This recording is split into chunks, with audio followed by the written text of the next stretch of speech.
And of Jezebel also spake the Lord, saying, The dog shall eat Jezebel by the wall of Jezreel.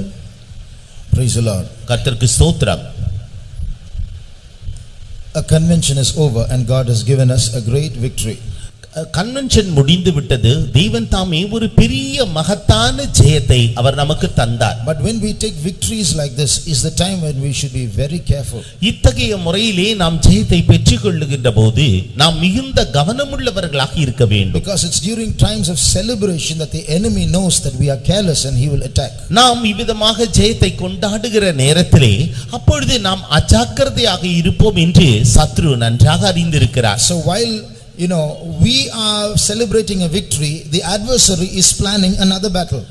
நாம் ஒரு பண்டிகை நாம் ஜெயத்தை கொண்டாடி கொண்டிருக்கிறோம். அந்த நேரத்தில் எதிராளியானவன் இன்னொரு போராட்டத்திற்காக அவன் தன்னை ஆயத்தமாக்கி கொண்டிருக்கிறான். So in the convention we have declared war against the enemy. இந்த கன்வென்ஷனிலே நாம் சத்துருவுக்கு விரோதமாக போர் பிரகடனம் செய்தோம். So we should offer our gratitude to God and we should celebrate our victory because God has given it to us. But we have to be very careful at that time. தேவன் நமக்கு ஜெயத்தை தந்தபடியினாலே நாம் இந்த ஜெயத்தை கொண்டாடுகிறோம் என்றாலும் அந்த நேரத்தில் தானே நாம் மிகுந்த கவனமுள்ளவர்களாக இருக்க வேண்டும். In the days of Saul and David especially, we see how the Philistines, they were scattered many times, but they regrouped again and again and came against Israel. சவுலின் காலத்திலேயும் தாவீதின் காலத்திலேயும் பெலிஸ்தருக்கு விரோதமாக யுத்தங்கள் வந்த பொழுது அவர்கள் முற்றிலுமாக முறியடிக்கப்பட்டு சிதறடிக்கப்பட்டார்கள் என்றாலும் கூட இந்த பெலிஸ்தியர்கள் அவர்கள் அவ்வப்போது தங்களை ஒன்று சேர கூடிக்கொண்டு இஸ்ரவேலருக்கு விரோதமாக யுத்தம் செய்தார்கள். So the Spirit of the Lord told me this last week that because of the victory that we have got against Satan, the adversary is going to regroup and attack, and now Jezebel is going to be in the lead. கர்த்தருடைய ஆவியானவர் கடந்த வாரத்திலே எனக்கு வெளிப்படுத்தினதான காரியம் என்னவென்றால் இப்பொழுது எதிராளியானவன் அவன் தோற்கடிக்கப்பட்டான் சிதறடிக்கப்பட்டான் என்றாலும் கூட அவன் ஒன்று சேர்ந்து இந்த எசபேலின் மூலமாக அவன் நமக்கு எதிரடியாக கிளம்புவான். So we have to be careful and ready to face the adversary when it comes. அந்த எதிராளி நமக்கு விரோதமாக வருகின்ற பொழுது அவனை சந்திக்கும்படியாக நாம் ஆயத்தமுள்ளவர்களாக இருக்க வேண்டும். Now this Jezebel is a very powerful giant spirit. இந்த எசபேல் என்று சொல்லப்படுகின்ற பொழுது அது மிகவும் வலிமை வாய்ந்த ராட்சச ஆவி. This spirit is controlling the whole world, almost every human being. இந்த ஆவியானது முழு உலகத்தையும் ஒவ்வொரு மனுஷனையும் அது ஆட்கொண்டு வருகிறது. You can find her in every country in the world. இந்த உலகத்தில் இருக்கிறதான ஒவ்வொரு நாட்டிலேயும் அதை நாம் காணலாம். Now Rick Joyner, a man of God, in his book says one spirit of lust can influence thousands of youngsters by just getting into one actor or actress. Rick Joiner என்பவர் அவர் ஒரு தெய்வ மனுஷன். தன்னுடைய புத்தகத்திலே எழுதுகிறார், இச்சை என்கிறதான ஒரே ஒரு ஆவி ஆயிரக்கணக்கான வாலிபர்களுக்குள் பிரவேசித்து அது ஒரு நடிகரையோ அல்லது நடிகையோ அது குறிவைத்துக் கொண்டிருக்கும். So her strength, Jezebel's strength, is in man's weakness. எசபேலினுடைய பலம் என்னவென்றால் மனுஷனுடைய பலவீனத்தில் தான். But when you say Jezebel, we normally think of a woman. Jezebel என்று சொல்லுகின்ற பொழுது நாம் பொதுவாக அவளை ஒரு ஸ்திரீயாகத்தான் பார்ப்போம். Now we call this spirit Jezebel because the spirit got into a woman called Jezebel and started influencing Israel. இஸ்ரவேல் தேசத்திலே இந்த எசபேலின் ஆவி அந்த ஸ்திரீயானவள் அவள் முற்றிலுமாக அவர்களை ஆட்கொண்டு வந்தாள். The spirit, we call this spirit Jezebel. இந்த எசபேலின் ஆவி என்று சொல்லப்படுகிறதான இந்த ஆவி, இந்த ஆவியை எசபேல் என்று கூப்பிடுவதற்கு காரணம் is because this spirit got into a woman and through this woman Jezebel started influencing Israel. இந்த ஆவியானது இந்த எசபேல் என்கிறதான அந்த பெண்ணுக்குள்ளாக சென்று அது இப்பொழுது அந்த தேசம் முழுவதுமாக பரவி காணப்படுகிறது. But this spirit is not female. இந்த ஆவி ஒரு பெண் அல்ல, nor is it male. அது ஆணும் அல்ல, It's a spirit. அது ஆவி. It's a fallen angel. அது விழுந்து போன தேவ தூதன். It can enter into females and influence males. It can enter into males and influence females. அது ஒரு பெண்ணுக்குள்ளாக ஒரு புகுந்து அது ஆண்களை வசப்படுத்தக்கூடியது. அதே நேரத்தில் ஆணுக்குள் புகுந்து அது ஸ்திரீகளை வசப்படுத்தக்கூடியது. So when we speak of the Jezebel spirit, remember it's not a woman or a man, it's a spirit. யேசபேலின் ஆவி என்று சொல்லுகின்ற பொழுது அது ஆணோ பெண்ணோ அல்ல, அது ஒரு ஆவி. So our adversaries, it may be the Tambaram adversaries, the spirits that work in this place, or it may be the spirits that work in Chennai or even in India. They are going to regroup. Now they have been scattered by the convention. They are going to regroup and attack us. நமக்கு விரோதமாக செயல்படுகின்றதான ஆவிகள் அது தாம்பரத்திலேயோ அல்லது சென்னையிலேயோ அல்லது இந்திய தேசத்திலேயோ அது காணப்படலாம். நம்முடைய கன்வென்ஷன் மூலமாக அவைகள் சிதறடிக்கப்பட்டது என்றாலும் கூட அவைகள் மறுபடியுமாக ஒன்று சேர்ந்து திரண்டு நமக்கு விரோதமாக வரும். But we must remember our warfare is not with swords and guns and knives and bombs. Ours is a war of wits. It's a war of subtlety. It's a cunning adversary against us. நம்முடைய யுத்தமானது ஏதோ அணு ஆயுதங்களோடோ அல்லது யுத்த தளவாடங்களோடோ அல்லது துப்பாக்கியினாலோ கத்தியினாலோ அல்ல. இது ஒரு வஞ்சனையான யுத்தம். அது மிகவும் வஞ்சனையாக நமக்கு விரோதமாக செயல்படுகின்ற யுத்தம். ஆகவே நாமும் கூட அதை எதிர்கொள்ள தயாராக இருக்க வேண்டும். So it's not just some 100 demons are going to stand outside, let's all go and attack it. ஏதோ நூற்றுக்கணக்கான பிசாசுகள் ஒன்று சேர்ந்து வாருங்கள் நாம் இப்பொழுது தாக்குவோம் என்று சொல்வதல்ல. This devil is going to enter subtly through different means and sources. இந்த பிசாசானவன் அவன் வஞ்சனையாக அநேக வழிமுறைகளிலே அவன் நமக்கு விரோதமாக செயல்படுவான். So from the word of God we are going to study a few characteristics of this woman called Jezebel and see how the spirit worked through her in influencing Israel. யேசபேலின் இந்த ஆவியானது எவ்விதமாக மற்ற மனுஷருக்குள்ளாக புகுந்ததை தாக்குகிறது என்பதை குறித்து இந்த யேசபேலின் குணாதிசயங்களை குறித்து நாம் இன்று காணப்போகின்றோம். 1. முதலாவது, she is very bold. அவள் மிகுந்த தைரியசாலி. Now if you read 1 Kings chapter 18 and verse 19. முதலாம் ராஜாக்கள் 18ஆம் அதிகாரம் 19வது வசனம். இப்போதும் கர்மேல் பர்வதத்திலே இஸ்ரவேல் அனைத்தையும் பாகாலின் தீர்க்கதரிசிகள் 450 பேரையும் யேசபேலின் பந்தியிலே சாப்பிடுகிற தோப்பு விக்கிரகத்தின் தீர்க்கதரிசிகள் 400 பேரையும் என்னிடத்தில் கூட்டிக் கொண்டு வர ஆட்களை அனுப்பும் என்றான். Now therefore send and gather to me all Israel unto Mount Carmel, and the prophets of Baal 450, and the prophet of the groves 400, which eat at a Jezebel's table. So here you see about 850 men eating at Jezebel's table. யேசபேலினுடைய பந்தியிலே 850 பேர் சாப்பிடுகிறதை இங்கு நாம் காணுகிறோம். She is not afraid of men. அவள் மனிதரை குறித்து பயப்படுகிறவள் அல்ல. This woman is not a shy woman. She is a bold, audacious woman. இந்த ஸ்திரீயானவள் ஏதோ வெட்கப்பட்டு நாணமடைகிற ஸ்திரீ அல்ல. அவள் மிகுந்த தைரியசாலியான ஒரு ஸ்திரீ. She will sit at one table, the only woman with 800 men at the table. அவள் ஒரு ஸ்திரீயாக தன்னுடைய மேஜையிலே அவள் அமர்ந்து புசிப்பாள். அவளோடு கூட 800 பேர் அங்கு போஜனம் புசிப்பார்கள். She was not afraid of Elijah who brought fire down from heaven. பரலோகத்திலிருந்து பரலோகத்திலிருந்து அக்னியை இறக்கினதான எலியாவுக்கு அவள் பயப்படுகிற ஸ்திரீயும் அல்ல. In the key verse what did we read? அந்த ஆரம்ப வசனத்திலே நாம் என்னத்தை வாசித்தோம்? You killed my prophets. நீ என்னுடைய தீர்க்கதரிசிகளை கொன்று போட்டாய். Tomorrow if I don't kill you, let the gods do to me what you did to those prophets. நாளைய தினத்தில் நான் உன்னை கொன்று போடாவிட்டால் என்னுடைய தேவர்கள் அதற்கு சரியாகவும் சமமாகவும் செய்ய கடவர்கள். So see how she was bold to challenge the God's prophet.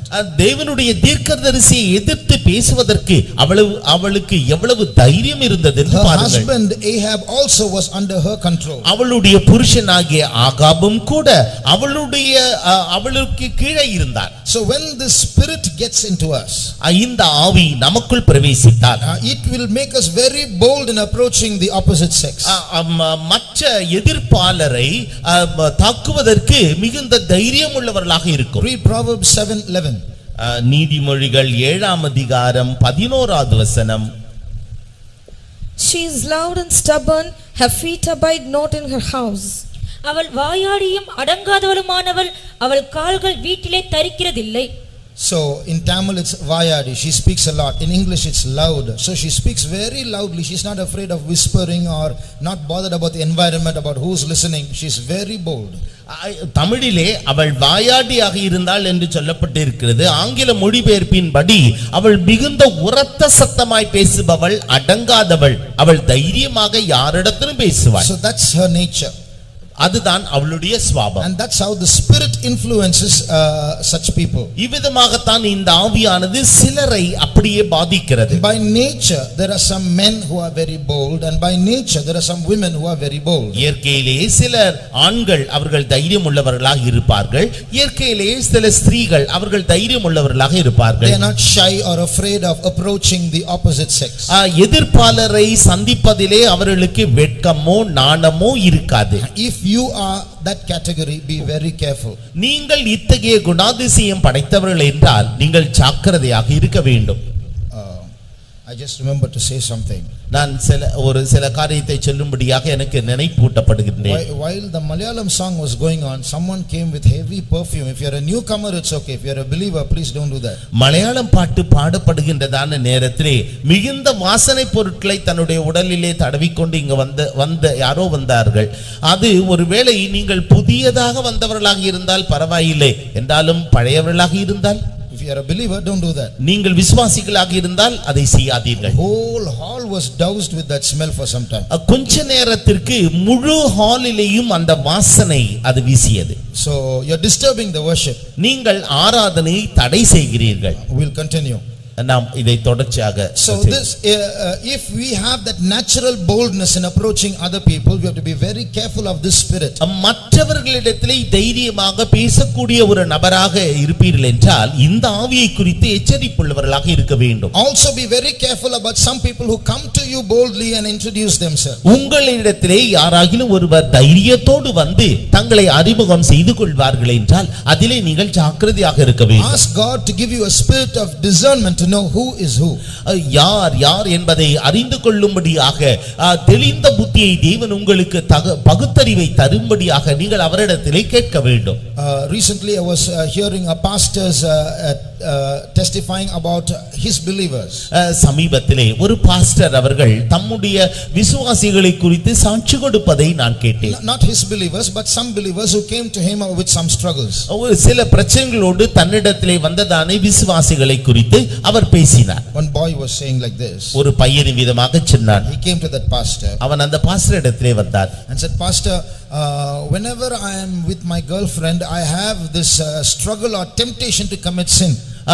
Pastor அவர்களே, நான் என்னுடைய அந்த பெண் சிநேகிதியோடு கூட இருக்கும் பொழுதெல்லாம் அவளோடு பாவம் செய்யும்படியாக தூண்டப்படுகிறேன், அதிலே நான் போராடுகிறேன் என்று சொன்னார். And I don't know when I'm going to fall. நான் எப்பொழுது விழுந்து விடுவேன் என்று எனக்கு தெரியாது. So that pastor asked that boy, what did your pastors tell you?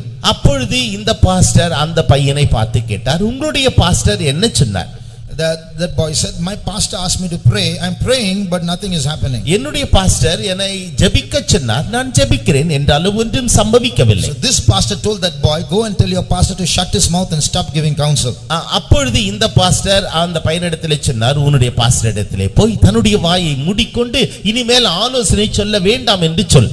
This boy asked, why do you say that, pastor? அப்பொழுது இவர் சொன்னார், இப்போ இந்த பையன் சொன்னான், ஏன் பாஸ்டர் இவ்விதமாக சொல்லுகிறீர்கள்? The Bible says resist the devil. வேதம் சொல்லுகிறது தீமைக்கு எதிர்த்து நில்லுங்கள். But the same Bible says when it comes to your lust, don't resist it, flee from it. அதே வேதம் சொல்லுகிறது என்னவென்றால் அது இச்சையின் வடிவத்திலே வரும் என்றால், இல்ல இச்சையின் வடிவத்தில் அது வரும் என்றால், இச்சை உங்களுக்குள் இருக்கும் என்றால் நீ அந்த இச்சையை விட்டு விலகி ஓடு. Which means your lust is worse than the devil. You can resist the devil, don't resist your lust, flee from it. உன்னுடைய இச்சை அந்த பிசாசை காட்டிலும் மிகவும் மோசமானது. நீ அந்த பிசாசை எதிர்க்கலாம் என்றாலும் இச்சையை எதிர்க்க முடியாது. ஆகவே அந்த இச்சையை விட்டு ஓடிப்போ. So your lust is worse than the devil. ஆகவே உன்னுடைய இச்சையானது பிசாசை காட்டிலும் மோசமானது. So your pastor is giving you counsel to pray. That's wrong counsel. You shouldn't be in a room with your girlfriend alone. Who asked you to be there? You should flee from that place. உன்னுடைய pastor அவர்கள் ஒரு தீமையான ஆலோசனை தவறான ஆலோசனையை தந்திருக்கிறார்கள். உன்னை யார் அந்த பெண் சிநேகிதியோடு கூட அந்த அறையிலே தனியாக இருக்கும்படி சொன்னது? ஆகவே அந்த சிநேகிதியை விட்டுவிட்டு நீ ஓடி போய்விடு. So somewhere that boldness will enter and you will fall. எப்படியோ அந்த தைரியம் உனக்குள் பிரவேசித்து நீ விழுந்து போய் விடுவாய். So flee youthful lusts. ஆகவே பாலியத்திற்குரிய இச்சையை விட்டு விலகி ஓடு. At the same time, அதே நேரத்தில் when the spirit taunts us, இந்த இச்சையானது இந்த ஆவியானது நம்மை துன்புறுத்துகின்ற போது, now you see the next verse that we read, Elijah got a boldness to pronounce a prophecy against Jezebel. இப்பொழுது எலியாவுக்கு ஒரு தைரியம் வந்தது. அவன் யேசபேலுக்கு விரோதமாக தீர்க்க தரிசனம் சொல்லுகிறார். She threatened him and he got temporarily discouraged. அவள் அவனை பயமுறுத்தினாள். அவர் கொஞ்ச நேரத்திற்கு தற்காலிகமாக அவனுக்கு ஒரு பயம் உண்டானாலும் அவன் பிற்பாடு தைரியம் அடைந்தார். So she is not an ordinary woman. That spirit is very powerful. அவள் ஒரு சாதாரணமான ஸ்திரீ அல்ல. அந்த ஆவியானது மிகவும் வல்லமை உள்ள ஆவி. See, Elijah in public challenged the prophets of Baal. He is one person and they are 850. இங்கு இந்த எலியா அவன் தனி மனிதனாக நின்று கொண்டிருக்கிறான். அந்த பாகாலின் தீர்க்கதரிசிகள் 150 பேரையும் அவன் பார்த்து சவால் விடுகிறான். See, the kings of Israel were very if they got angry they could kill the prophets and throw them into prison, but Elijah went straight to Ahab and say, till I tell further, there won't be any rain in Israel. இப்பொழுது இந்த எலியா Ahab அந்த ராஜாவுக்கு முன்பாக முகத்திற்கு முகமாக சொல்லுகிறான், நான் சொல்லுகின்ற வரைக்கும் இந்த தேசத்திலே மழை பெய்யாமல் கட்டளையிட்டு இருக்கிறேன் என்று சொல்லுகிறார். And when those 850 prophets were gathering all the Israelites for a big sacrifice, Elijah confronted them and said, see, listen, if Lord is God, follow him. If Baal is God, follow him. Why do you halt between two opinions like this? இந்த தீர்க்கதரிசிகள் பாகாலினுடைய 750 தீர்க்கதரிசிகளுக்கு முன்பாக இப்பொழுது எலியா தன்னன் தனியனாக அவன் சவால் விடுகின்ற சொற்கள் என்னவென்றால், தேவன் தான் அவர் தேவன் என்றால் அவரை ஆராதியுங்கள், பாகால் தேவன் என்று சொன்னால் அவரை ஆராதியுங்கள். நீங்கள் ஏன் இரண்டு நினைவுகளாலே குந்தி நடக்கிறீர்கள் என்று தைரியத்தோடு கேட்டார். One man challenging 850 men. ஒரே மனிதன் தன்னன் தனியனாக 850 பேரோடு கூட அவன் சவால் விடுகிறார். But when Jezebel sent word to him saying, tomorrow I'm going to kill you, he got scared and ran away. நாளைய தினம் நான் உன்னை கொன்று போடுவேன் என்று யேசபேல் அவனை பார்த்து சொன்ன பொழுது அந்த வார்த்தைகளின் நிமித்தமாக அவன் ஓடி போனான். Strong people also have their weak moments. மிகுந்த பலசாலிகளுக்கும் கூட பலவீனமான நேரங்கள் உண்டு. But in the Lord we can regain our lost strength. என்றாலும் தேவனுக்குள்ளாக நாம் இழந்ததான அந்த பலத்தை நாம் பெற்றுக்கொள்வோம். After some time the same Elijah goes and confronts Jezebel and says, the dogs are going to eat your flesh. அதே எலியா கொஞ்ச நாட்களுக்கு பிறகு யேசபேலுக்கு முன்பாக தோன்றி நாய்கள் உன் சரீரத்தை தின்னும் என்று தைரியத்தோடு சொன்னார். So let's not be carnally bold, but let's be spiritually bold. நாம் மாம்சீக பிரகாரமாக தைரியமாக இராமல் ஆவிக்குரிய ரீதியிலே நாம் தைரியசாலிகளாக இருப்போமாக. The second characteristic of this woman, இந்த ஸ்திரீயினுடைய இரண்டாவது குணாதிசயம் என்னவென்றால், when I say this woman, it's not a woman, it's a spirit. நான் மறுபடியும் சொல்லுகிறேன், இந்த ஸ்திரீ என்று நான் சொல்லுகின்ற பொழுது அது ஸ்திரீ அல்ல, அது ஒரு ஆவி. When I say, although I might use the word she, I'm referring to a spirit. நான் மறுபடியும் அந்த பெண் என்று நான் சொல்லுகின்ற பொழுது அது பெண் என்று சொல்லாமல் அது ஆவியை நான் குறிப்பிடுகின்றேன். So the second characteristic of this woman is she infiltrates the church also. அவள் இந்த ஸ்திரீயினுடைய இரண்டாவது குணாதிசயம் என்னவென்றால் அவள் சபையிலும் கூட தன்னை அறிமுகப்படுத்திக் கொள்கிறாள். This Jezebel who married Ahab was not a Jewess, she's a foreigner. ஆகாபை விவாகம் செய்து கொண்டதான இந்த யேசபேல் அவள் ஒரு யூத ஸ்திரீ அல்ல, அவள் அந்நிய ஸ்திரீ. Now she comes into Israel, marries Ahab, and now she's ruling Israel through Ahab. இப்பொழுது ஆகாபை விவாகம் செய்து கொண்டதான இந்த யேசபேல் அவள் அந்நிய ஸ்திரீயாக இருந்தாலும் இப்பொழுது யூத ராஜாவை மணந்து கொண்டு அப்பொழுது யூத நாட்டை அவள் ஆகாபின் மூலமாக அரசாட்சி செய்கிறாள். In the same way, this spirit will slowly try to enter into the church also and try to rule the church. இதுபோலவே இந்த ஆவியானது சபைக்குள்ளாகவும் புகுந்து அது சபையை ஆளுகை செய்யும்படியாக செய்யும். Recently I heard of some statistics. சமீபத்திலே நான் ஒரு புள்ளியியல் விவரத்தை கண்டேன். About some churches, it was said that the same filth that is in the world is in the church also. சில சபைகளிலே அந்த புள்ளி விவர கணக்குப்படி உலகத்தில் காணப்படுகிறதான அசுத்தங்கள் அனைத்துமே சபையிலும் காணப்படுகிறது. The only difference is in the world they do it boldly, in the church they do it secretly. வித்தியாசம் என்னவென்றால் உலகத்திலே அவர்கள் வெளியரங்கமாக தைரியமாக செய்வார்கள், என்றாலும் சபையிலோ அவர்கள் ரகசியமாக செய்கிறார்கள். So there in the world they are open, in the church they are acting. வெளியே உலகத்திலே அவர் வெளியரங்கமாக நடக்கிறார்கள், சபையிலோ அவர்கள் நடிக்கிறார்கள். So we should not allow this woman into our church. ஆகவே இந்த ஸ்திரீயை நம்முடைய சபையில் நாம் அனுமதிக்கலாகாது. We must thank God so much for strict disciplines in the church. நம்முடைய சபையிலே இருக்கிறதான கடுமையான சட்ட திட்டங்களுக்காக ஒழுங்குமுறைகளுக்காக நாம் தேவனுக்கு நன்றி செலுத்த வேண்டும். Thank God, we must thank God because we don't promote love marriages or divorce or remarriages.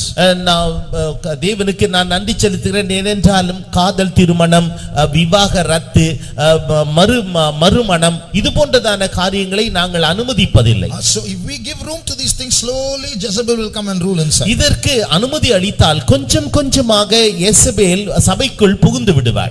Shall we close our eyes one moment? நாம் கொஞ்ச நேரத்துக்கு நம்முடைய கண்களை நாம் மூடுவோமா? We should really be grateful to God for giving us a disciplined church and leaders. தேவன் தாமே நமக்கு மிகவும் கடுமையான சட்ட திட்டங்கள் உள்ளதான சபையை தந்து அந்த அத்தகைய தலைவர்களையும் நடத்திப்புக்காரர்களையும் அவர் தந்திருக்கிறார். We should thank God for giving us rules that keep this spirit at bay. இந்த இத்தகையதான பொல்லாத ஆவிகளை அதை வளைகுடா பகுதியிலே துரத்தும்படியாக தேவன் நமக்கு keeping these spirits away, we should be grateful to God. இத்தகைய ஆவிகளை நம்மை விட்டு வெளியேற்றினதற்காக நாம் தேவனுக்கு நன்றி செலுத்த வேண்டும். So because of this strictness, those spirits are not able to enter in. இத்தகைய கடுமையான சட்ட திட்டங்களினாலே இந்த ஆவிகள் உள்ளே பிரவேசிக்க முடியவில்லை. For giving us a strict church, shall we gratefully praise God. இத்தகையதான ஒரு கடுமையான சட்ட திட்டங்கள் உள்ளதான சபையை தேவன் நமக்கு தந்தபடியினால் நாம் அவரை ஸ்தோத்திரிப்போமாக. ஸ்தோத்திரம் ஸ்தோத்திரம் ஸ்தோத்திரம் ஸ்தோத்திரம் ஸ்தோத்திரம் ஸ்தோத்திரம் ஸ்தோத்திரம் ஸ்தோத்திரம் ஸ்தோத்திரம் ஸ்தோத்திரம் ஸ்தோத்திரம் ஸ்தோத்திரம் ஸ்தோத்திரம் ஸ்தோத்திரம் ஸ்தோத்திரம் ஸ்தோத்திரம் ஸ்தோத்திரம். Not only that, அது மாத்திரமல்ல, like this woman went and controlled Ahab, the ruler of Israel. இந்த ஸ்திரீயானவள் எவ்வாறு அந்த தேசத்தின் ராஜாவாகிய ஆகாபை அவள் தன்னுடைய கைக்குள் கொண்டு வந்தாளோ, the Lord should preserve all our servants of God. நம்முடைய கர்த்தருடைய ஊழியக்காரர் அனைவரையும் தேவன் தாமே பாதுகாக்க வேண்டும். Because it's in our church that we are living as celibates. நம்முடைய சபையிலே விவாகம் பண்ணாமல் ஜீவித்துக் கொண்டிருக்கிறார். So this woman will try to attack the servants of God. இந்த ஸ்திரீயானவள் கர்த்தருடைய ஊழியக்காரரையும் அவர் தாக்க But the Lord முற்படுவார். should preserve all the servants of God in holiness. கர்த்தருடைய ஊழியக்காரர் அனைவரையும் பரிசுத்தத்திலே அவர்தாமே பாதுகாக்க வேண்டும். For that let us praise God. அதற்காக நாம் அவரை ஸ்தோத்திரிப்போமாக. ஸ்தோத்திரம் ஸ்தோத்திரம் ஸ்தோத்திரம் ஸ்தோத்திரம் ஸ்தோத்திரம் ஸ்தோத்திரம் ஸ்தோத்திரம் ஸ்தோத்திரம் ஸ்தோத்திரம் ஸ்தோத்திரம் ஸ்தோத்திரம் ஸ்தோத்திரம் ஸ்தோத்திரம் ஸ்தோத்திரம் ஸ்தோத்திரம் ஸ்தோத்திரம் ஸ்தோத்திரம். Not only that, அது மாத்திரமல்ல, this spirit is attacking popular evangelists and ruining, so to tarnish the name of Christianity. இந்த ஆவியானது மிகவும் பிரசித்தி பெற்ற சுவிசேஷர்களையும் அவருடைய பெயரை நாற்றமடிக்க செய்யும்படியாக, அவருடைய பெயரல்ல, கிறிஸ்தவ மார்க்கத்தினுடைய பெயரை நாற்றமடிக்க செய்யும்படியான செயல்களிலும் இது ஈடுபட்டு இருக்கிறது. So the Lord should preserve all popular Christian evangelists. ஆகவே தேவன் தாமே மிகவும் பிரசித்தி பெற்ற எல்லா சுவிசேஷகர்களையும் அவர் பாதுகாக்க வேண்டும். All over the world the Lord should protect them from the spirit of Jezebel. உலகம் முழுவதிலும் இருக்கிறதான இந்த பிரசித்தி பெற்ற சுவிசேஷகர்கள் அனைத்தையும் எசபேலின் ஆவியிலிருந்து அவர் பாதுகாக்க வேண்டும். For that let us praise God. அதற்காக நாம் அவரை ஸ்தோத்திரிப்போமாக. ஸ்தோத்திரம் ஸ்தோத்திரம் ஸ்தோத்திரம் ஸ்தோத்திரம் ஸ்தோத்திரம் ஸ்தோத்திரம் ஸ்தோத்திரம் ஸ்தோத்திரம் ஸ்தோத்திரம் ஸ்தோத்திரம் ஸ்தோத்திரம். She should get out of all churches that she has gotten into. அவள் எந்தெந்த சபைக்குள்ளாக பிரவேசித்திருக்கின்றாளோ அவைகள் எல்லாவற்றினின்றும் அவள் வெளியேற்றப்பட வேண்டும். For that let us praise God. அதற்காக நாம் அவரை ஸ்தோத்திரிப்போமாக. ஸ்தோத்திரம் ஸ்தோத்திரம் ஸ்தோத்திரம் ஸ்தோத்திரம் ஸ்தோத்திரம் ஸ்தோத்திரம் ஸ்தோத்திரம் ஸ்தோத்திரம் ஸ்தோத்திரம் ஸ்தோத்திரம் ஸ்தோத்திரம் ஸ்தோத்திரம் ஸ்தோத்திரம் ஸ்தோத்திரம் ஸ்தோத்திரம் ஸ்தோத்திரம் ஸ்தோத்திரம் ஸ்தோத்திரம். Thirdly, மூன்றாவதாக, she is very dangerous because she hardens the heart of those whom she approaches against God. அவள் யாரையெல்லாம் நாடுகிறாளோ அவருடைய இருதயத்தை முற்றிலுமாக கடினப்படுத்தி தேவனுக்கு விரோதமாக மாற்றுகின்றபடியினாலே அவள் மிகவும் ஆபத்தானவள். The closer she comes to you, the more you will move away from God. அவள் எவ்வளவுக்கு அதிகமாக உங்களை நெருங்கி வருகிறாளோ அவ்வளவுக்கு அதிகமாக நீங்கள் தேவனை விட்டு வழி விலகி போய் விடுவீர்கள். Read 1 Kings chapter 19 and verse 1. முதலாம் ராஜாக்கள் 19ஆம் அதிகாரம் முதல் வசனம். எலியா செய்த எல்லாவற்றையும் அவன் தீர்க்கதரிசிகள் எல்லாரையும் பட்டயத்தாலே கொன்று போட்ட செய்தி அனைத்தையும் ஆகாப் எசபேலுக்கு அறிவித்தான். And Ahab told Jezebel all that Elijah had done, and withal how he had slain all the prophets with the sword. See, look at this man. இந்த மனுஷனை பாருங்களேன். In the previous chapter he saw a miracle before his eyes. முந்தின அதிகாரத்திலே அவனுடைய கண்களுக்கு முன்பாகவே அவன் பெரிய அற்புதத்தை கண்டான். He saw the prophets of Baal all leaping on the altar, cutting themselves with knives, and no fire came down.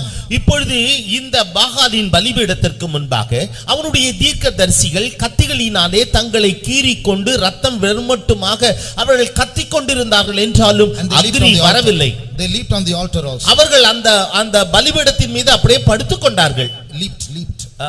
குதித்தார்கள். But nothing happened. என்றாலும் அவர்களுக்கு ஒன்றும் சம்பவிக்கவில்லை. But when Elijah prayed for 1 minute, the fire came down. என்றாலும் எலியாவோ ஒரே ஒரு நிமிடத்திற்கு ஜெபித்த மாத்திரத்திலேயே அக்னி வந்தது. From heaven a fire came down and licked up the sacrifice. வானத்தில் இருந்து அக்னி இறங்கி வந்து அந்த பலியை பட்சித்து போட்டது. He pours water around the altar and the fire licks up the water also. பலிபீடத்தை சுற்றிலும் ஒரு வாய்க்காலை வெட்டி அவன் தண்ணீரை ஊற்றி இருந்தான். அந்த தண்ணீரையும் கூட அந்த அக்னி நக்கி போட்டது. The people who saw it, the Israelites who saw it, they said, the Lord he is God, the Lord he is God. அதை சுற்றி காண வந்திருந்ததான இஸ்ரவேலர்கள் அனைவரும் உரத்த சத்தமாக தேவனாகிய கர்த்தரே தேவன் என்று அவர்கள் ஆர்ப்பரித்தார்கள். But Ahab, what did he do? என்றாலும் ஆகாப் என்ன செய்கிறான்? Instead of repenting and falling at the feet of the Lord and saying the Lord is God, he goes and tells his wife, you know, Elijah killed 850 prophets. மனஸ்தாபப்பட்டு அவன் கர்த்தரே தேவன் என்று ஏற்றுக்கொண்டு அவருடைய பாதங்களில் விழுவதற்கு பதிலாக தன்னுடைய மனைவியாகிய யேசபேலிடத்திலே போய் இப்பொழுது எலியா செய்ததை பார்த்தாயா? இந்த பாகாலின் தீர்க்கதரிசிகள் அனைவரையும் அவன் கொன்று போட்டானே என்று சொல்லுகிறார். So see how his heart became hard. Instead of repenting through a wonder that God did, he hardens his heart and complains about the miracle worker, about Elijah, and makes her sign a death warrant against Elijah.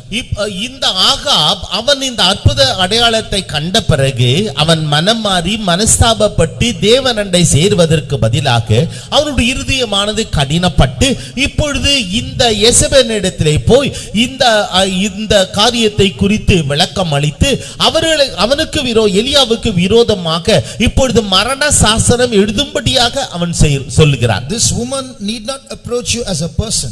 இந்த ஸ்திரீயானவள் ஒரு நபராக அவள் உங்களிடத்திலே வர வேண்டாம். This woman can approach you as a book.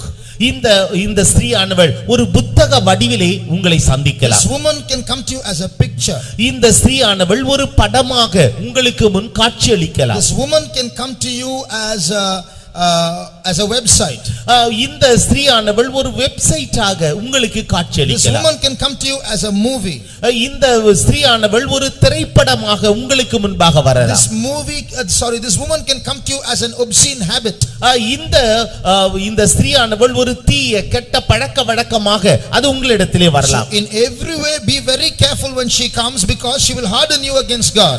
எந்த வழிமுறையில் அவள் உங்களிடத்திலே வந்தாலும் நீங்கள் ஜாக்கிரதையாக இருங்கள். ஏனென்றால் அவள் உங்களுடைய இருதயத்தை கடினப்படுத்தி போடுவாள். Once you are hardened, you will hear sermon after sermon after sermon.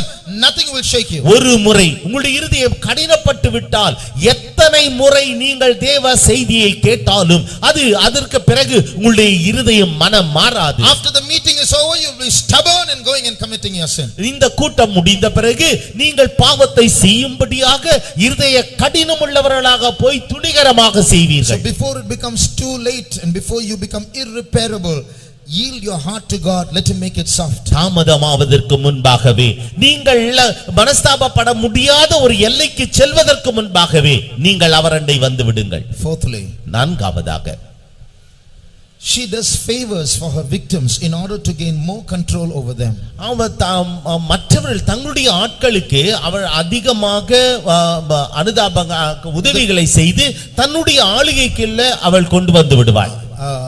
தன்னுடைய ஆதிக்கத்திற்குள் கொண்டு விடுவாள். So see, she will help others, but the only intention is to control them even more. மற்றவர்களை தன்னுடைய ஆதிக்கத்திற்குள் கொண்டு வரும்படியான அந்த நோக்கத்தோடு கூட தான் அவள் மற்றவர்களுக்கு உதவி செய்வாள். One day Ahab was very upset.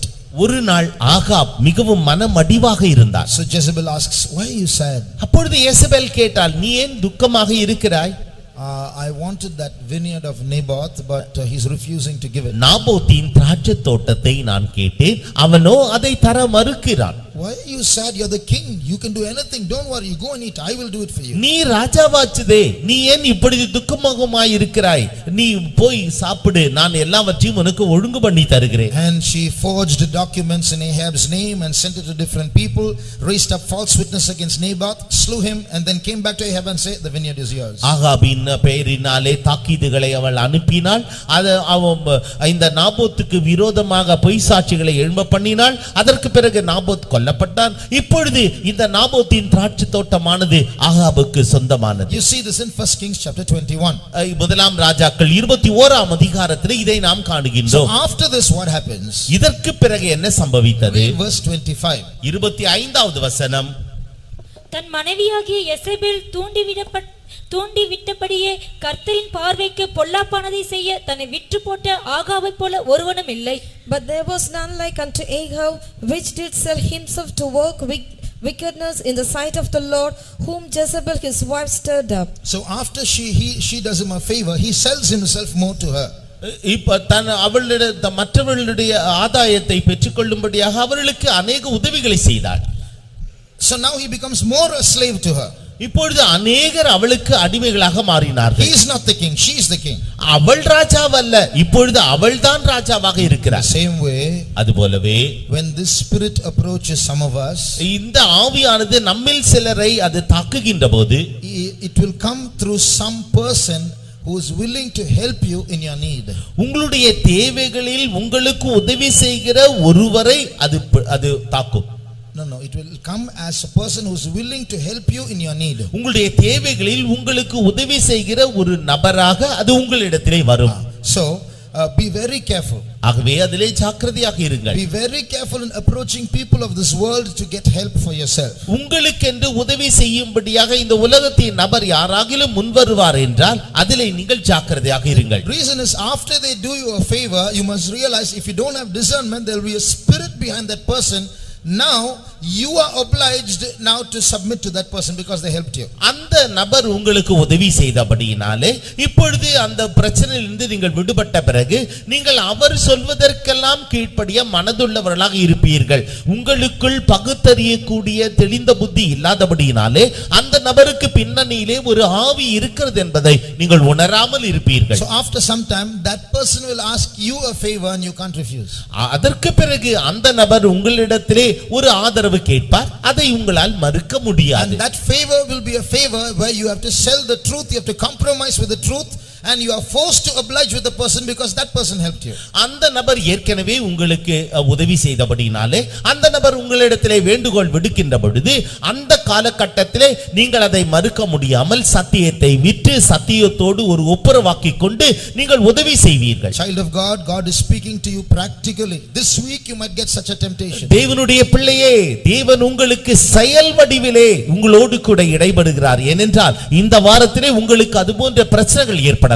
Someone might approach you to help you. Be very careful of gaining that help. யாராகிலும் ஒருவர் உங்களிடத்திலே உதவி செய்ய முன் வருவார்கள் என்றால் அந்த உதவியை பார்த்து நீங்கள் எச்சரிப்பாக இருங்கள்.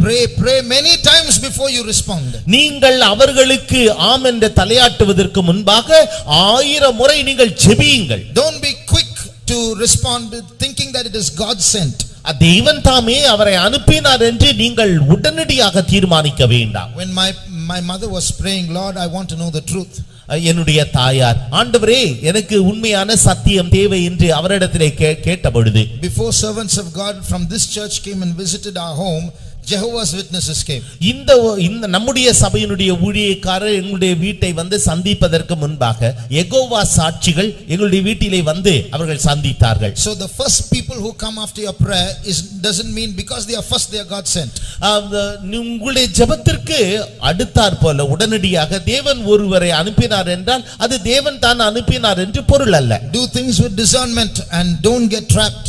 நீங்கள் பகுத்தறிவோடு நீங்கள் காரியத்தை செய்ய வேண்டும். நீங்கள் துணிந்து செய்துவிட்டு நீங்கள் சிக்கிக் கொள்ள வேண்டாம். Just to get the work done, if you shut your eyes and without wisdom do things, then a time will come you'll have to sell yourself to Jezebel. நீங்கள் கண்ணை மூடிக்கொண்டு உங்களுடைய காரியங்கள் நடைபெற வேண்டும், முடிக்கப்பட வேண்டும் என்று நீங்கள் அப்படியே செய்ய அனுமதிப்பீர்கள் என்றால் உங்களுக்கு யெசபேலின் ஆவி தாக்குதலை உணர்வீர்கள். You'll have to sell yourself to Jezebel. நீங்கள் உங்களை விற்று போட வேண்டியதாக வரும்.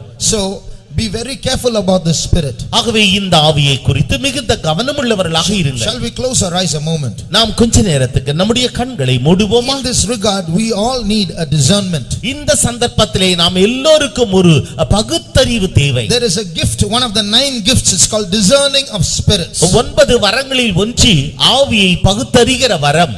Whether you prophesy or not, we all, whatever gift you may have or may not have, we all need this discernment. உங்களுக்குள் தீர்க்கதரிசன வரம் இருக்கிறதோ இல்லையோ, உங்களுக்குள் ஆவியின் வரங்கள் இருக்கிறதோ இல்லையோ என்றாலும் ஒவ்வொருவருக்குள்ளும் பகுத்தறிவின் ஆவி இருக்கிறது.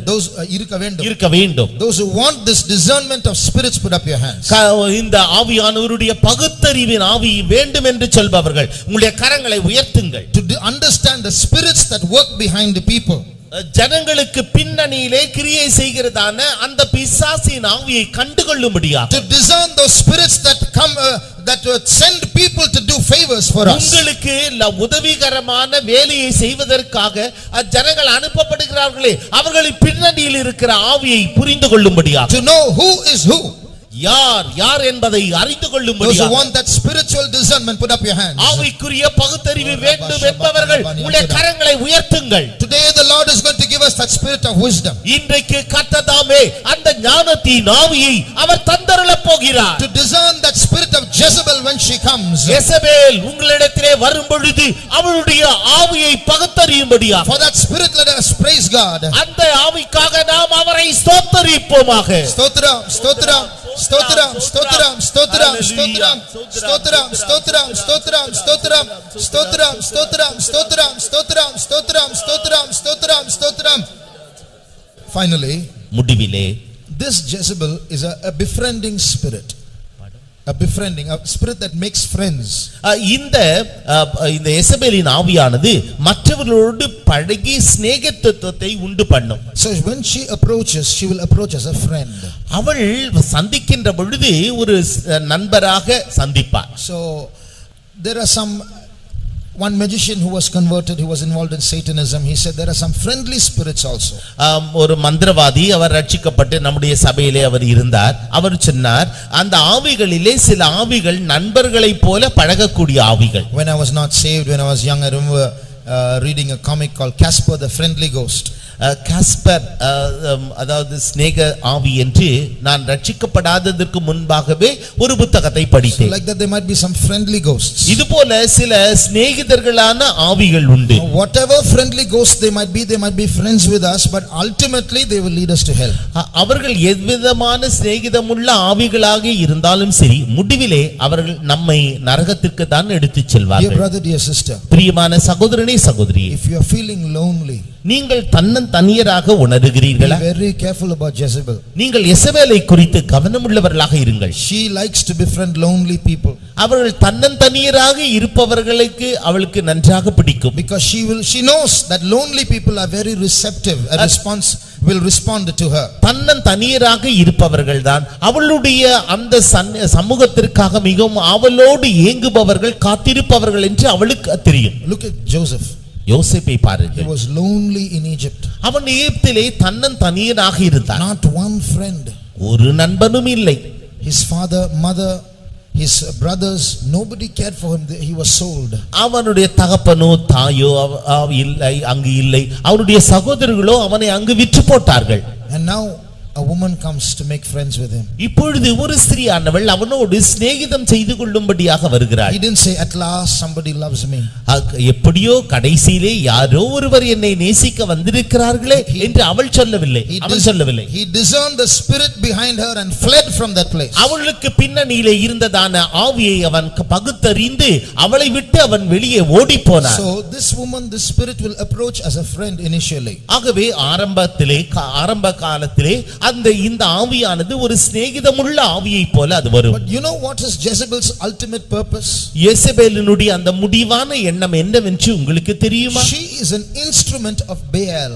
அவள் பாகாலினுடைய ஒரு கருவியாக அவள் செயல்பட்டாள். In those days Baal worship was popular in places like by the Phoenicians, the Canaanites, the Babylonians and so on. பெலிஸ்தியர்கள், கானானியர்கள், பாபிலோனியர்கள் இவர்கள் மத்தியிலே பாகாலை ஆராதிப்பது என்பது ஒரு பிரசித்தி பெற்ற காரியம். And now she is coming to Israel to introduce Baal to Israel. இப்பொழுது அவள் இஸ்ரவேலுக்குள்ளாக புகுந்து இப்பொழுது பாகாலை அங்கே அறிமுகம் செய்து வைத்திருக்கிறாள். So when Jezebel comes to you like a friend, இப்பொழுது யேசபேல் ஒரு சிநேகிதியாக உங்களிடத்திலே வந்தாள். it's not to make friends with you. She doesn't love you. அவள் உங்களிடத்திலே சிநேகிதம் வைத்துக் கொள்ளதான், அவள் உங்களை நேசிக்கல்ல. So you might think that that person and this person who's coming to make friends with you loves you. இந்த நபரோ அந்த நபரோ உங்களிடத்திலே உங்களிடத்திலே சிநேகம் வைத்து உங்களை நேசித்தால் you might think that that person is loving you. அந்த நபர் உங்களை நேசிக்கிறார் என்பதை நீங்கள் அறிந்து கொண்டிருப்பீர்கள். Behind it is a spirit that is waiting to trap you and throw you to hell. அதற்கு பின்னணியிலே ஒரு ஆவி மறைந்து கிடக்கிறது. அந்த ஆவியானது உங்களை பிடித்து உங்களை நரகத்திலே தூக்கி எறியும்படியாகவே கிரியை செய்கிறது. That spirit infiltrates the church in order to introduce the antichrist to the church. அந்த ஆவியானது சபைக்குள் புகுந்து அந்திக்கிறிஸ்துவை சபைக்குள் நுழைய வைத்து அனுமதித்து அறிமுகம் செய்து உங்களை அப்படியே அழிக்க முற்படும். We know that we don't want to do anything with the antichrist. அந்திக்கிறிஸ்துவோடு கூட நம்மால் ஒன்றும் எதிர்த்து செய்ய இயலாது என்பதை நாம் அறிவோம். We know that the sheep of the good shepherd will flee from the wolf when it comes. நல்ல மேய்ப்பனுடைய ஆடுகள் ஓநாய்கள் வரும்பொழுது அப்படியே பறந்து போகும். So what does the wolf do? அப்பொழுது ஓநாய் என்ன செய்யும்? He won't come. அவன் வராது. He will send somebody who will introduce him later in their lives. அவன் நேரடியாக வராமல் தன்னை அறிமுகப்படுத்துகிறதான வேறொரு நபரை அனுப்பி பிற்பாடு அவன் வருவான். Her strength is our weakness. அவளுடைய பலனானது நம்முடைய பலவீனத்தை. In other words, our weakness is her strength. நம்முடைய பலவீனம் தான் அவளுடைய பலன். So taking advantage of that, she comes in, befriends us, makes friends with us, shows love, so that ultimately she can call the antichrist and say, come, they are ready. இந்த பலவீனத்தை அவள் தனக்கு சாதகமாக பயன்படுத்திக் கொண்டு நம்மோடு சிநேகிதம் வைத்து நமக்குள்ளாக அவள் அறிமுகம் செய்து வைக்கப்பட்டு பிற்பாடு அந்திக்கிறிஸ்துவை நமக்குள் கொண்டு வந்து விடுவாள். Isaiah 56. ஏசாயா 56ஆம் அதிகாரம். We read of the church there. அங்கு நாம் சபையை குறித்து வாசிக்கின்றோம். His watchmen are blind. அவருடைய மேய்ப்பர்கள் குருடராக இருக்கிறார்கள். Watchmen. காவற்காரர்கள் குருடராக இருக்கிறார்கள். They are all ignorant, they are dumb dogs that cannot bark. அவர்கள் எல்லோரும் குலைக்க மாட்டாத உண்மையான நாய்கள். And they in verse 12 they are all drinking wine and they want more wine tomorrow. 12வது வசனத்திலே வாசிக்கிறோம், அவர்கள் எல்லாரும் திராட்சைரசத்தை குடிப்பவர்கள், நாளைய தினம் மறுபடியுமாக மதுவை இன்னும் குடிப்போம் என்று சொல்பவர்கள். Who is saying this? இதை யார் சொல்லுவது? Some spirits are saying this. சில ஆவிகள் சொல்லுகிறது. Read verse 9. 9வது வசனத்தை வாசியுங்கள். வெளியில் சஞ்சரிக்கிற சகல மிருகங்களே, காட்டில் உள்ள சகல மிருகங்களே, பட்சிக்க வாருங்கள். All ye beasts of the field come to devour, all ye beasts in the forest. So there are two categories of spirits here. இங்கு இரண்டு விதமான ஆவிகளின் குழுக்கள் காணப்படுகிறது. One, the lower level spirits are infiltrating Israel and making them blind and dumb. கீழ்மட்டத்தில் இருக்கிறதான ஆவிகள் இஸ்ரவேலுக்குள்ளாக புகுந்து அவர்களுக்குள் குருட்டாட்டத்தை உண்டு பண்ணுகிறது. And making them drink wine. அவர்களை திராட்சைரசத்தை குடிக்க வைக்கிறது. So when they are inebriated or when they have become poisoned by that wine, their minds are not sober anymore. Now these low level spirits are calling the high level spirits, the beasts of the field and the beasts of the forest, come. இப்பொழுது இந்த கீழ்மட்டத்தில் உள்ளதான ஆவிகள் இவர்களுக்கு மதுவை குடிக்க கொடுத்து அவர்கள் தங்களுடைய தெளிந்த புத்தியை இழந்து அவர்கள் விதமாக அல்லல் படுகின்ற நேரத்திலே அப்பொழுது இந்த ஆவிகள் வெளியில் சஞ்சரிக்கிறதான சகல மிருகங்களையும் காட்டில் உள்ள சகல மிருகங்களையும் பட்சிக்க வாருங்கள் என்று அழைக்கிறது. Those are high level spirits. அவைகள் எல்லாம் மேலான நிலவரத்தில் உள்ள ஆவிகள். So that's what Jezebel will do. இதைத்தான் எசபேல் செய்தாள். She will come like a friend. அவள் ஒரு சிநேகிதியை போல வந்தாள். Infiltrate the church. அவள் சபைக்குள்ளாக புகுந்தாள். Defile people. ஜனங்களை தீட்டுப்படுத்தினாள். And then bring the antichrist inside whom we don't want. அதற்கு பிறகு நமக்கு வேண்டாத அந்திகிறிஸ்துவை அவள் கொண்டு வந்து விடுவாள். So we need to make some decisions today. ஆகவே இன்றைக்கு நாம் சில தீர்மானங்களை செய்ய வேண்டும். God is giving us foresight through this message. இந்த தேவ செய்தியின் மூலமாக தேவன் நமக்கு தொலைநோக்கு பார்வையை தருகிறார். He is telling that woman is coming. அவர் சொல்லுகிறார் அந்த ஸ்திரீயானவள் வந்து கொண்டிருக்கிறாள். Behind her there are an army of spirits. அவளுடைய பின்னணியிலே இந்த ஆவிகளினுடைய சேனைகளே காணப்படுகிறது. She will come to deceive and those spirits will come to devour. அந்த ஆவிகள் நம்மை ஏமாற்றும், அந்த மற்ற ஆவிகள் நம்மை பட்சித்து போடும். She will come to deceive. அவள் நம்மை ஏமாற்ற வருவாள், அந்த ஆவிகள் நம்மை பட்சித்து போடும். So we have to prepare ourselves. ஆகவே நாம் நம்மை தயார்படுத்திக் கொள்ள வேண்டும். There have to be two things that we have to do. நாம் செய்ய வேண்டியதான ரெண்டு காரியங்கள் உண்டு. ஒன்று, whether we are weak or not, that's not the problem. நாம் பலவீனரோ இல்லையோ அது பிரச்சனை இல்லை. The question is, even if we are weak, are we going to make a stand for holiness? நாம் பலவீனராக இருந்தாலும் நாம் இந்த பரிசுத்தத்திற்காக நிலையாக நிற்க போகிறோமா? The holiness of God, is it correct or is it wrong? தேவனுடைய பரிசுத்தம் அது சரியா அல்லது தவறா? The holiness of God which God asks us to live for, is it something that we should stand for or compromise with? நாம் ஜீவிக்க வேண்டும் என்று தேவன் நமக்கு தந்ததான அந்த தேவனுடைய பரிசுத்தம் நாம் அதிலே உறுதியாக நிற்க போகின்றோமோ அல்லது மற்றவர்களோடு சேர்ந்து கொண்டு நாம் அதை அப்படியே கடத்தி விட போகின்றோமா? If Baal is God, follow Jezebel. பாகால் தேவன் என்றால் இயேசுவேலை பின்பற்றுங்கள். If the Lord is God, stand for holiness. கர்த்தரே தேவன் என்றால் பரிசுத்தத்திற்காக நில்லுங்கள். Whether you're weak or not, you must support holiness. நீங்கள் பலவீனரோ இல்லையோ பரிசுத்தத்தை நீங்கள் உறுதிப்படுத்த வேண்டும். We must say amen to the holiness that God wants us to live by. நாம் எவ்விதமான பரிசுத்தத்திலே ஜீவிக்க வேண்டும் என்று தேவன் நம்மிலே எதிர்பார்க்கிறாரோ அதற்கு நாம் ஆமென் என்று சொல்ல வேண்டும். Whether we can live or not is the second question, but we should want to live by it. நாம் ஜீவிக்க முடியுமோ இல்லையோ அது இரண்டாவது கேள்வி. என்றாலும் நாம் ஜீவிக்க வேண்டும் என்ற உறுதி இருக்க வேண்டும். The second thing that we must do, இரண்டாவது நாம் செய்ய வேண்டியதான காரியம், the Bible says that our heart is a slippery heart. நம்முடைய இருதயமானது வழுவி போகிற இருதயம் என்று வேத வசனம் விளம்புகிறது. The same heart that is listening so attentively to the word of God, when the meeting is over, slips away in some other direction. வேத வசனத்தை மிகவும் கவனத்தோடு உன்னிப்போடு கேட்டுக்கொண்டிருக்கிறதான இந்த இருதயமானது வெளியே சென்றவுடனே நம்முடைய இருதயம் வழுவி போகிறதான இருதயம். So we need to be knit to God, stitched with God, in inseparable unity. ஆகவே நம்முடைய இருதயமானது தேவனோடு ஒன்றிணைந்து பிணைக்கப்பட்டதாக, அது அங்கிருந்து விலக்கப்பட முடியாததாக அது அப்படியே பின்னி காணப்பட வேண்டும். Read John 17:20. யோவான் 17ஆம் அதிகாரம் 20வது வசனம். நான் இவர்களுக்காக வேண்டிக் கொள்கிறதும் அல்லாமல் இவர்களுடைய வார்த்தையினால் என்னை விசுவாசிக்கிறவர்களுக்காகவும் வேண்டிக் கொள்கிறேன். Neither pray I for this alone, but for them also which shall believe on me through their word. So neither pray I for these alone. இவர்களுக்காக வேண்டிக் கொள்ளுகிறதும் அல்லாமல். What is Jesus praying? இயேசு என்ன ஜெபிக்கிறார்? He is praying to the Father. Father, I'm not praying for the 12 disciples alone. That's the meaning of that verse. இந்த வசனத்தினுடைய அர்த்தம் என்னவென்றால், பிதாவே நான் இந்த 12 சீஷர்களுக்காக மாத்திரம் வேண்டிக் கொள்ளவில்லை. But I'm also praying for the others who are going to believe through the ministry of the 12 disciples. இந்த 12 சீஷர்களின் ஊழியங்களின் மூலமாக விசுவாசிக்க போகிறதான மற்ற அனைவருக்காகவும் நான் வேண்டிக் கொள்கிறேன். Who is that? அது யார்? We.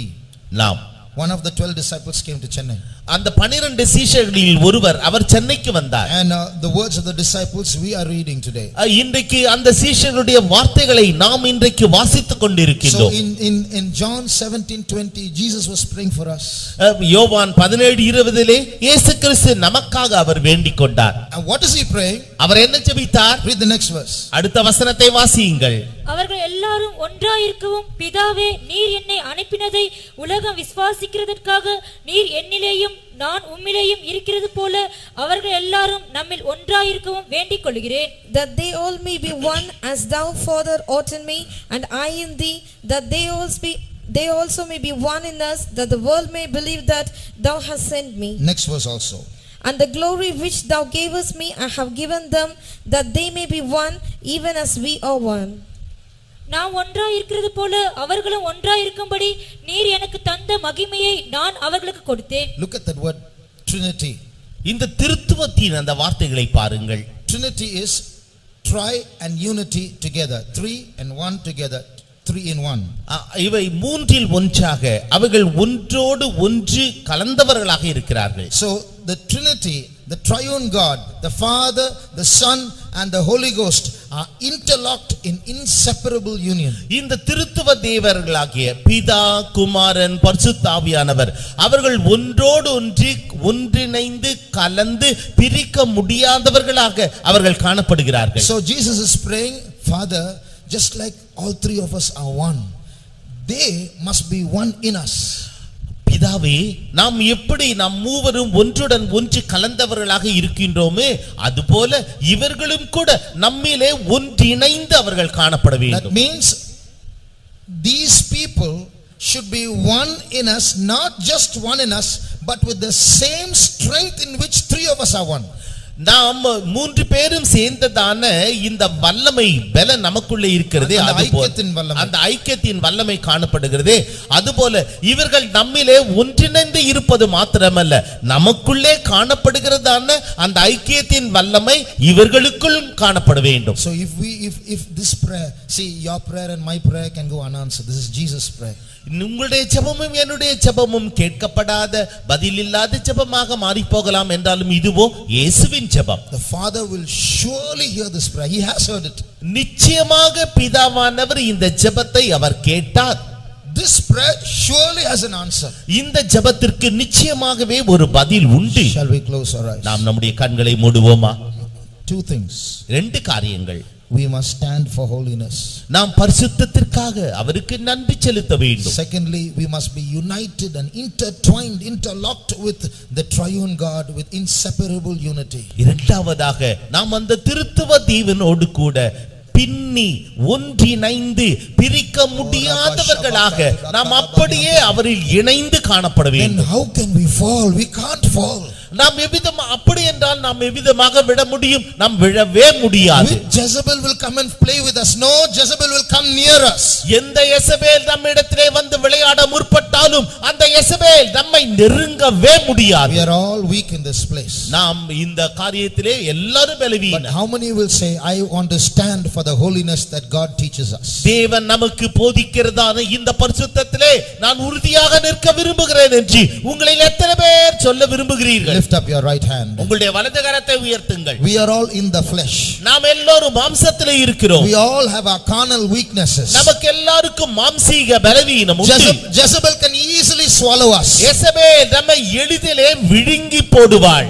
But we must stand for the holiness of Jesus. என்றாலும் நாம் இயேசுவினுடைய பரிசுத்தத்திற்காக நிலை நிற்க வேண்டும். Those who want to stand for the holiness of Jesus, lift up your right hand. இயேசுவினுடைய அந்த பரிசுத்தத்திற்காக நிற்க வேண்டும் என்று விரும்புவார்கள் உங்களுடைய வலது கரத்தை உயர்த்துங்கள். Amen. Amen. Hallelujah. This is a beautiful sight. இது மிகவும் அழகான ஒரு காட்சி. God is on our side. தேவன் நம்முடைய பட்சத்தில் இருக்கிறார். Because we are on his side, he is on our side. நாம் அவருடைய பட்சத்தில் இருக்கின்றபடியினாலே அவர் நம்முடைய பட்சத்தில் இருக்கிறார். This afternoon we made a covenant with God by standing for holiness. இந்த பிற்பகலிலே நாம் தேவனோடு கூட ஒரு உடன்படிக்கை செய்து நாம் அவருடைய பரிசுத்தத்திற்காக நிற்போம் என்று சொன்னோம். So today God is going to make a covenant with us. இன்றைக்கு இன்றைக்கு தேவன் நம்மோடு கூட ஒரு உடன்படிக்கை அவர் செய்கிறார். Today the prayer of Jesus that he made 2000 years ago is going to be answered. 2000 ஆண்டுகளுக்கு முன்பாக கர்த்தராக இயேசு கிறிஸ்து ஒரு ஜெபம் செய்தாரே, அதற்கு இப்பொழுது பதில் கிடைக்க போகிறது. Put down your hands. உடைய கரங்களை கீழே போடுங்கள். How many of you can humbly acknowledge, yes, I have a slippery heart? ஆம், எனக்குள்ளே வடிவி போகிற இருதயம் உண்டு என்பதை உங்களில் எத்தனை பேர் ஒப்புக்கொள்ளுகிறீர்கள்? Put up your hands. உடைய கரங்களை உயர்த்துங்கள். The first time we put up our hands was a hand of covenant. This is a hand of confession. முதலாவது நீங்கள் உடன்படிக்கைக்காக உயர்த்தினீர்கள், இப்பொழுது அறிக்கையாக உயர்த்துகிறீர்கள். Yes Lord, we are all people of flesh. ஆம் கர்த்தாவே, மாம்சீக இருதயம் உள்ள ஜனங்கள். Our heart is a slippery heart. எங்களுடைய இருதயம் வடிவி போகிற இருதயம். But today, என்றாலும் இன்றைக்கோ, though your heart is slippery, உங்களுடைய இருதயம் வடிவி போகிறதா இருந்தாலும், because you voted for holiness, நீங்கள் பரிசுத்தத்திற்காக உங்களுடைய ஓட்டை அளித்தபடியினால், today the prayer of Jesus is going to be answered. இன்றைக்கு இயேசுவின் ஜெபத்திற்கு பதில் கிடைக்க போகிறது. Today the Holy Spirit is going to come into us. பரிசுத்த ஆவியானவர் இன்றைக்கு நமக்குள்ளே அவர் வரப்போகிறார். We are going to get locked with Jesus. நாம் இயேசுவோடு கூட ஒன்றிணைக்கப்பட போகிறோம். We are going to get locked with the triune God. நாம் திருத்துவ தேவனுக்குள் ஒன்றிணைக்கப்பட போகிறோம். Close your eyes. உங்களுடைய கண்களை The மூடுங்கள். Holy Spirit is moving in our midst. பரிசுத்த ஆவியானவர் நம்முடைய மத்தியில் உலாவிக் கொண்டிருக்கிறார். See, he's inside you. அவர் உங்களுக்குள் இருக்கிறார். Why? ஏன்? That we may be one as the triune God is one. திருத்துவ தேவன் எப்படி ஒன்றாய் இருக்கிறார்களோ அப்படியே நாமும் அவருக்குள் ஒன்றாய் இருக்கும்படியாக, We might be one in the Trinity like the Trinity is one in itself. எப்படி திருத்துவ தேவன் ஒன்றாய் இருக்கிறார்களோ அதுபோல ஒற்றுமையில் ஐக்கியத்தில் நாம் ஒன்றாய் இருக்கும்படியாக, Weak child of God, பலவீனமான தேவனுடைய பிள்ளையே, the mighty God is on your side. வல்லமையுள்ள தேவன் உன் பட்சத்தில் இருக்கிறார். You just come close to God. நீ தேவனண்டை மிகவும் நெருங்கி வருவாயாக. Don't be afraid of Jezebel. யேசபேலை குறித்து பயப்படவே வேண்டாம். Come close to Jesus. இயேசுவண்டை நெருங்கி வருவாயாக. Hold on to Jesus. நீ இயேசுவை இறுக பற்றிக் கொள்வாயாக. That Jesus lived 33 years in this world. அந்த இயேசு இந்த உலகத்திலே 33 வருடம் அவர் உயிரோடு இருந்தார். 33 years he was holy Jesus. 33 வருடம் அவர் இயேசுவை பற்றிக் கொண்டார். He was holy Jesus. அவர் பரிசுத்த இயேசுவாக இருந்தார். No Jezebel touched him. எந்த யேசபேலும் அவரை தொடவில்லை. No Lucifer touched him. எந்த லூசிபரும் அவரை தொடவில்லை. No Satan touched him. எந்த சாத்தானும் அவரை தொடவில்லை. But he crushed the head of Satan under his feet. அவருடைய பாதங்களுக்கு கீழே சாத்தானை வைத்து தலையை நசுக்கினார். Today that Jesus is alive for you and for me. இந்த அதே இயேசு இன்றைக்கு உங்களுக்காகவும் எனக்காகவும் ஜீவிக்கிறார். Join him, join him. அவரோடு சேர்ந்து கொள்ளுங்கள். Be one with him. அவரோடு ஒன்றாயிருங்கள். The Spirit of the Lord is moving in our midst. கர்த்தருடைய ஆவியானவர் நம்முடைய மத்தியிலே உலாவிக் கொண்டிருக்கிறார். In your weakness his power is going to be revealed. உங்களுடைய பலவீனத்திலே அவருடைய பலன் பூரணமாய் விளங்கும். Oh Ramashabakala Makaraba Shabakala Manianture Niakara Mashabakala Manianture Yaraba Shabture.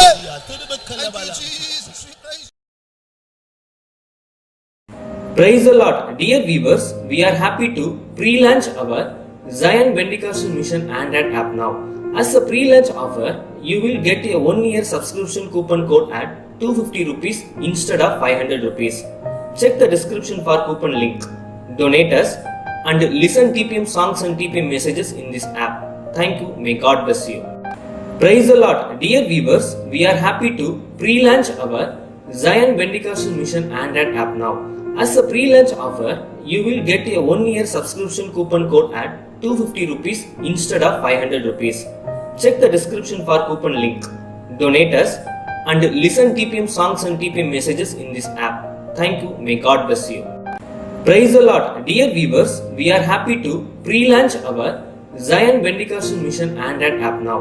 As a pre-launch offer, you will get a 1-year subscription coupon code at 250 rupees instead of 500 rupees. Check the description for coupon link. Donate us and listen TPM songs and TPM messages in this app. Thank you. May God bless you.